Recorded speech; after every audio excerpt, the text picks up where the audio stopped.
Plus tard, les signes vont être de plus en plus graves. Est-ce qu'il y a un moment qui t'a marqué? Il y a un moment qui m'est resté en tête, je la récupère à 16h à la sortie de l'école et on s'arrête à la boulangerie pour acheter un petit goûter et sortie de la boulangerie, les symptômes reviennent. Ses yeux commencent à retourner dans le flou, je la sens pas dans son assiette, un équilibre un peu précaire. Donc là, on rentre assez rapidement à la maison. Donc là, je suis avec ma belle-sœur à ce moment-là et Gaspard. Ma belle-sœur s'occupe de leur donner le goûter. Moi, je rappelle le médecin de garde qui me dit écoutez, allez aux urgences pédiatriques. Ma femme est en train de rentrer du travail, donc on patiente quelques minutes, sauf qu'entre-temps, vient s'ajouter, elle commence à avoir une paralysie du côté de la bouche. Elle n'arrive plus à retenir sa salive, comme si elle avait de la bouillie dans la bouche pour parler. Tout ce qu'elle dit, ça reste cohérent, mais voilà, ça nous inquiète. Nous, avec ma belle-sœur, on pense tout de suite à un AVC, donc on appelle le SAMU. Tu vois quoi? Tu vois sa bouche Ouais, c'est ça. Je vois sa bouche quand elle sourit. Il y a un côté de sa bouche vraiment qui fonctionne plus, qui ne bouge plus. On sent vraiment, ouais. Et puis la salive de ce côté-là, elle continue à couler. Elle n'arrive pas à retenir sa salive. Ouais, là, pour le coup, ouais, j'ai une boule au ventre qui arrive. Le SAMU, il me fait réaliser plusieurs tests sur Louise, notamment qu'elle lève les deux bras. Elle lève bien les deux bras, donc c'est ce qu'on peut craindre quand il y a un AVC, c'est toute une partie du corps qui devient paralysée.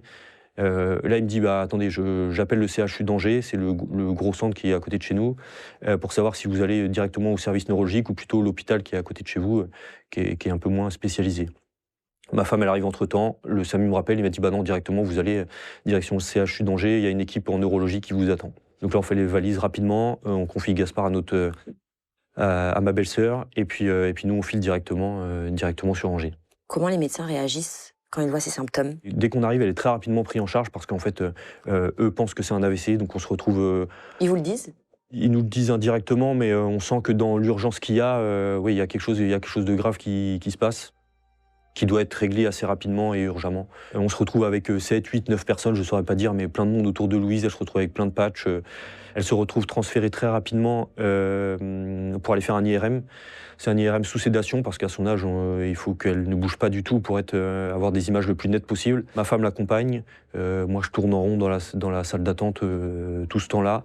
Ma femme me rejoint au bout d'un moment. Voilà, elle est en pleurs. On sent bien qu'il y a quelque chose qui est en train de s'écrouler, mais on ne sait pas quoi. Et du coup, notre fille est endormie, en train de passer son IRM. Là, il y a l'urgentiste pédiatrique qui ressort.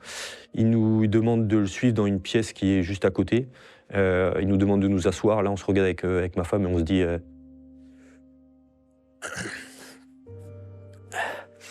on ne s'attend pas à ça, mais on se dit que ce qu'il va nous annoncer, ça risque d'être dur à entendre. Là, il nous dit, moi, je ne suis pas spécialiste en neurologie. Du coup, ce que je peux vous dire, c'est que votre fille n'a pas d'AVC, mais par contre, il y a une tache dans